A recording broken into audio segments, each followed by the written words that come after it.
पूर्वागर and या welcome to my channel. तो आज हम डिस्कस करेंगे इनऑर्गेनिक केमिस्ट्री के बारे में। तो फर्स्ट थिंग, इनऑर्गेनिक केमिस्ट्री बहुत ही डेडली सब्जेक्ट है, उससे बच के रहो। एंड या दो प्रॉब्लम आती है, आप बहुत ज़्यादा लाइटली ले लेते हो या तो सब्जेक्ट को, विच इज़ कि हम इनऑर्गेनिक केमिस्ट्री का ये एस ब्लॉक पी ब्लॉक 2 दिन पहले कर लेंगे पेपर के, एंड उसके बाद हमें याद भी हो जाएगा, रटने का है ये वो एक्सेट्रा। एंड या फिर आप बहुत सीरियसली ले लेते हो क्योंकि जब आप पेपर देते हो तो आपको नंबर नहीं आते 2 दिन के रटे हुए से, तो फिर उसके बाद आपको पता चल जाता है कि इसकी सीरियसनेस क्या है, और ये टाई ब्रेकर है, ये बैंड भी बजा सकता है और ये आपके नंबर भी बढ़ा सकता है। तो बेसिकली हमें से एक एडवांटेज की तरह यूज़ करना है रादर देन इसको एक डिसएडवांटेज बना ले हम। ठीक है, तो हम इनऑर्गेनिक केमिस्ट्री की नोट मेकिंग की बात करते हैं। मैंने ये देखो आपके मैं दिखाती हूँ, ये शॉर्ट नोट्स बनाए थे, ये एस ब्लॉक के शॉर्ट नोट्स हैं, 2 पेजेस में मेरे कवर हो गए थे। एंड उसके बाद मैंने 2 महीने मतलब 30+30 60 डेज सिर्फ ये सुबह रिवाइज करा है एंड मेरी एस ब्लॉक हो गई कंप्लीट। ऐसे आपको करना पड़ेगा एंड आपको ये बात एडमिट करनी पड़ेगी कि इनऑर्गेनिक में बहुत सारा सिलेबस है, आप सब कुछ नहीं रट सकते। या तो आप बहुत ही टॉपर बच्चे हो जिनके टॉप 100 में रैंक आ रही हो कि भाई हम सब कुछ रटेंगे, हम सब कुछ याद कर लेंगे, पूरी एनसीईआरटी चाट जाएंगे। ऐसा नहीं हो सकता। अगर आपको क्वालिफाइंग नंबर लाने हैं या आप एक एवरेज स्टूडेंट हो तो आपको नोट्स बनाने पड़ेंगे। और मैं खुद पर्सनली सारे शॉर्टकट्स अपनाती हूँ जिससे कि मेरा काम आसानी से हो जाए और मुझे ज़्यादा लॉन्ग मेथड ना अपनाना पड़े। हमेशा लॉन्ग रूट नहीं लेना चाहिए, कभी कभार शॉर्ट रूट भी लेना चाहिए। और अगर आप शॉर्ट रूट में रिपीट करते जाओगे, चीज़ें रिपीट करते जाओगे, तो आई कैन अश्योर यू आपके नंबर कहीं नहीं जा रहे हैं एंड ये आपकी एडवांटेज ही बन जाएगी इनऑर्गेनिक केमिस्ट्री। अब पहली बात, इनऑर्गेनिक केमिस्ट्री में सारा रटने का है। बेसिकली टीचर्स जो होते हैं वो बोलते हैं कि हाँ आप रट सकते हो, समझ समझ के रटो, जो कि 11th क्लास में मुझे समझ नहीं आया कि भाई इसे समझ के कैसे रटा जाएगा, बिकॉज आपको कुछ भी नहीं समझ आ रहा होता है, एक के बाद एक रिएक्शन चल रही होती है और सब गया दिमाग से ऊपर, और आपको ये समझ नहीं आता कि क्या इम्पोर्टेंट है क्या इम्पोर्टेंट नहीं है, क्या आ सकता है। तो इसका सिर्फ एक ही सोल्यूशन है, टेस्ट। आप वर्कशीट्स करो, उसके पीछे की एक्सरसाइजेस कर लो। आपको टेस्ट नहीं देने हैं तो पढ़ो वो चैप्टर, शॉर्ट नोट्स बनाओ उसके साथ साथ, एंड उसके बाद उसके क्वेश्चंस लगाओ, तो आपको पता चल जाएगा कैसे क्वेश्चंस आते हैं।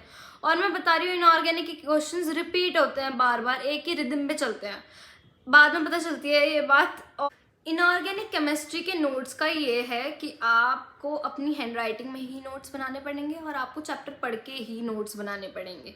ठीक है, आपको एनसीईआरटी पढ़नी ही पड़ेगी, चाहे आप 2 दिन में पढ़ो, 3 दिन में पढ़ो, 4 दिन में पढ़ो। ठीक है, 40 चैप्टर्स के अप्रॉक्स पी ब्लॉक में था एनसीईआरटी में, जिसे मैं देख के शॉक में चली गई थी कि 40 पेज कैसे पढ़ूंगी मैं पेपर से पहले। तो रिवाइज भी नहीं हो सकते ऑफ कोर्स, एक बार में ऐसे थोड़ा रिवाइज कर लोगे आप। तो आपको ध्यान रखना पड़ेगा, आप शॉर्ट नोट्स बना लो, 3-4 पेजेस में आ जाएंगे पी ब्लॉक के शॉर्ट नोट्स, मतलब 40 और इधर 4, तो आप देख रहे हो डिफरेंस। लेकिन आपको शॉर्ट नोट्स बहुत ही समझदारी से बनाने हैं, जैसे कि मैं अभी आपको शॉर्ट नोट दिखाती हूँ वीडियो में।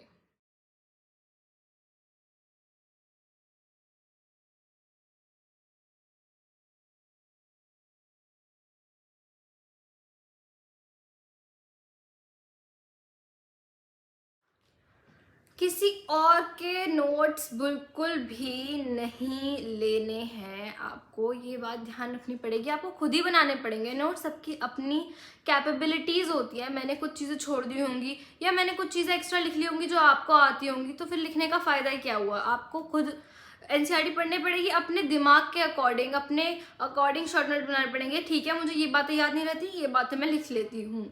शॉर्ट नोट्स बनाते हुए आपको ये बात ध्यान रखना है कि अगर आपको किसी और का रेफरेंस लेना भी है, किसी और बच्चे के नोट्स लिखने भी हैं, तो पहले आप अपने नोट्स बनाओ और उसमें किसी और के नोट्स ऐड कर लो। कुछ एक्सेप्शंस का हमें बहुत ही ध्यान रखना पड़ता है, कुछ चीज़ों का बहुत ध्यान रखना पड़ता है इनऑर्गेनिक केमिस्ट्री में, जैसे कि कलर वाइज, जैसे लिथियम क्रिम्सन रेड होता है, पोटेशियम वॉयलेट कलर का होता है, ये आपको याद रखने की बहुत ज़्यादा ज़रूरत हो जाती है। Oxide of phosphorus, oxides of sulphur, ये टेबल तो रट लो, मैं बोल रही हूँ। और इन्हें कैसे रट सकते हो आप, देख देख के दोबारा दोबारा बनाओ, उस टेबल के मतलब रिदम बनाओ कि अच्छा पहले ऐसे ऐसे बन रहा है, फिर POP बन रहा है, फिर POOP बन रहा है, यहाँ ऑक्साइड बॉन्ड बन रहा है, यहाँ पर ऑक्साइड बॉन्ड बन रहा है। क्या क्या बन रहा है, आपको ये बात ध्यान रखनी ही पड़ेगी। आपको ये बात कैसे याद रखते हैं, लिख लिख के बनाओ। मैं बता रही हूँ अब मैं आपने शॉर्ट नोट्स पढ़ने का तरीका क्या है। अब शॉर्ट नोट्स कैसे पढ़ती थी स्टार्टिंग में, एक मतलब लास्ट के 2 महीने में मेरे शॉर्ट नोट्स वगैरह सब तैयार हो गए थे सारे चैप्टर के इनऑर्गेनिक के। और मैंने इनऑर्गेनिक के नोट्स कैसे पढ़े हैं, 1 महीना तो आपको मैं बता रही हूँ कि लिख लिख के करना है, कि शॉर्ट नोट्स रखा और दोबारा शॉर्ट नोट्स बना रहे हो, आप देख देख के दोबारा कॉपी कर रहे हो कि अच्छा ये कलर है, ये है, लिथियम मोनोऑक्साइड बना रहे हैं या सोडियम परऑक्साइड बना रहे हैं, तो वो लिखो। चीज़ लिखने से ज़्यादा जल्दी याद होती है और ये साइंटिफिकली ट्रू है, आपको ये फॉलो करनी चाहिए अपनी दिमाग ना लगाते हुए ज़्यादा। तो वैसे तो आप शॉर्टकट्स बनाने में माहिर होंगे ही, बट आपको रेगुलर सर्च करना चाहिए गूगल वगैरह पे भी कि शॉर्टकट्स क्या हैं। जैसे कि मैं बता रही हूँ आपको मैंने कैसे याद किया था कि Sachin means scandium, Tendulkar is TI, Virender is V, Sachin Tendulkar Virender, cricket is chromium, cricket में इज मैग्नीज एंड फिर इज आयरन, राइट। तो ऐसे ऐसे करके आप चीज़ों को लिख लो और वो शॉर्ट नोट्स में ऐड कर लो। जैसे कि मैंने अपने जो D ब्लॉक के नोट्स बनाए थे उसमें मैंने बाकायदा पूरी टेबल लिखी है, उसके बाद उसके नीचे नीचे वर्ड्स लिखे हैं कि अच्छा Sachin for SC, right, scandium. तो आपको ऐसे ही अपने शॉर्ट नोट्स में अपने शॉर्टकट्स भी ऐड करने चाहिए। तो इवेंचुअली आपका इनऑर्गेनिक का एक मंत्र कि आपको अपने नोट्स में सब कुछ घुसा देना है, वो 2 पेजेस के नोट्स में आपका सब कुछ आ जाना चाहिए, NCERT आ जानी चाहिए, दूसरे बंदे के नोट्स के कुछ कुछ पॉइंट्स आ जाने चाहिए और आपके शॉर्टकट्स भी आ जाने चाहिए। ये वो चीज़ें हो गई जो आपको याद हो जाएंगी मोटी मोटी। एंड उसके बाद अब आ गए हम डीप में, जो कुछ क्वेश्चंस डीप में आते हैं उन्हें आपको प्रैक्टिस करके ही समझ आता है कि क्वेश्चन को कैसे डील करना है। मोस्ट ऑफ द क्वेश्चंस तो उसको टैकल करने की प्रॉब्लम से ही सॉल्व हो जाते हैं, उसको डील करने की प्रॉब्लम से ही सॉल्व हो जाते हैं, उसके आंसर आ जाता है जब हम रेगुलर एक टाइप के क्वेश्चन सॉल्व करते जाते हैं। एंड या अब आ जाते हैं वेज टू रिमेंबर करने के तरीके। इनऑर्गेनिक में तो आपको सिर्फ 2 ही तरीके से चीज़ें याद हो सकती हैं, या तो रट के या फिर कंपेयर करके, ठीक है। तो हमारे सर जो बोलते थे ना कि आप रटो मत, आप समझ समझ के याद करो उस चीज़ को, तो वो यही कहते थे आप कंपेयर करो कि ठीक है इसका मेल्टिंग पॉइंट ज़्यादा है, इसका मेल्टिंग पॉइंट कम है। इसका मेल्टिंग पॉइंट कम क्यों हुआ, क्योंकि इसमें लोन पेयर नहीं थे या साइज़ का इशू है, और ये सारी चीज़ें आपको ध्यान रखनी पड़ेंगी कि क्या रीज़न है। बोर्ड्स में आपसे एक ही तरह के सवाल पूछे जाते हैं इनऑर्गेनिक केमिस्ट्री से कि रीज़न क्या है, जिसका most of the time answer मैंने हमेशा लोन पेयर ही लिखा है कि साइज़ का इशू या लोन पेयर का इशू, ये ही होता था मोस्ट ऑफ द क्वेश्चंस का आंसर उसमें। लेकिन आपको बनाना आना चाहिए, उसको मोल्ड करना आना चाहिए उस क्वेश्चन के अकॉर्डिंग, अगर आप थ्योरी भी लिख रहे हो तो बोर्ड्स की केमिस्ट्री तो आपकी प्रीवियस ईयर से ही हो जाएगी कि प्रीवियस ईयर में बोर्ड्स में किस फॉर्म में चले हैं क्वेश्चन। बट फॉर नीट आपको डिटेल में जाना पड़ेगा, क्योंकि इनऑर्गेनिक एक ऐसा सब्जेक्ट है जिसे थोड़ा सा घुमा दिया तो ही फिर आपके नंबर गए, क्योंकि आप इनऑर्गेनिक केमिस्ट्री में इतना ज़्यादा डीप वाइड नहीं सोच सकते हो। तो आपको फर्स्ट स्टेप यही रखना है कि आप पहले बेसिक समझ लो, उसके बाद थोड़ा और डीप में जाओ, उसमें चीज़ें ऐड करते जाओ। जो क्वेश्चन गलत हो गया उसे अपने नोट्स में एक और पेज लगा लिया, उसमें अपना क्वेश्चन लिख दिया कि ये क्वेश्चन मेरा गलत हो गया था। उसके बाद जब दोबारा रिवाइज करें अपने नोट्स तो फिर वो क्वेश्चन को देखा, उसकी फॉर्म देखी कि किस फॉर्म में आया है, वैसा ही क्वेश्चन दोबारा रिपीट में आएगा तो आप उसे ठीक करोगे।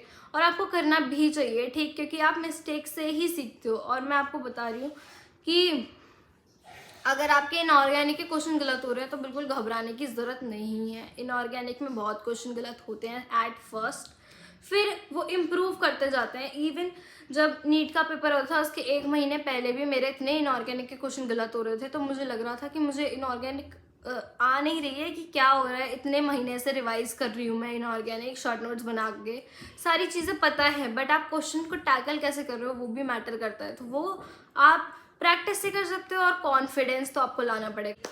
तो कॉन्फिडेंस कैसे आएगा? कॉन्फिडेंस सिर्फ और सिर्फ आपको अपने आप को थोड़ा मोटिवेशन देने से ही आएगा कि आप बताओ कि ठीक है मैंने पढ़ लिया है, मैंने रिवाइज कर लिया है, मैंने P ब्लॉक पूरा रिवाइज कर लिया है अपने नोट से, ठीक है अब मुझे सब कुछ आता है, आई विल डू इट। वैसे ही आपको कॉन्फिडेंस आ सकता है। और आपका कॉन्फिडेंस एक इस चीज़ से आ सकता है, पेपर से पहले आपका सब कुछ रिवाइज होना ज़रूरी है। तो आप सारी चीज़ों को इतना कॉन्साइज कर लो कि आप पेपर से पहले रिवाइज कर सको। जैसे नीट के पेपर से पहले 2-3 दिन जो गैप था, 3 दिन मैंने बैठ के सिर्फ पूरा होल सिलेबस 11th 12th और एक्स्ट्रा चीज़ें सब कुछ रिवाइज करी थी। अब ऐसा नहीं है कि मैं फर्स्ट टाइम पढ़ रही थी या मैंने पूरी मॉड्यूल ही उठा ली कि 1 to A to Z पूरा रिवाइज करूँगी, एनसीईआरटी उठा ली। नहीं, मैंने अपने सारे शॉर्ट नोट्स निकाल लिए कि इनऑर्गेनिक के शॉर्ट नोट्स, ऑर्गेनिक के शॉर्ट नोट्स एंड फिजिक्स के शॉर्ट नोट्स, सबके शॉर्ट नोट्स बैठ के रिवाइज करें। और बायोलॉजी कैसे करी वो मैं आपको अगले वीडियो में बताऊँगी। So thank you.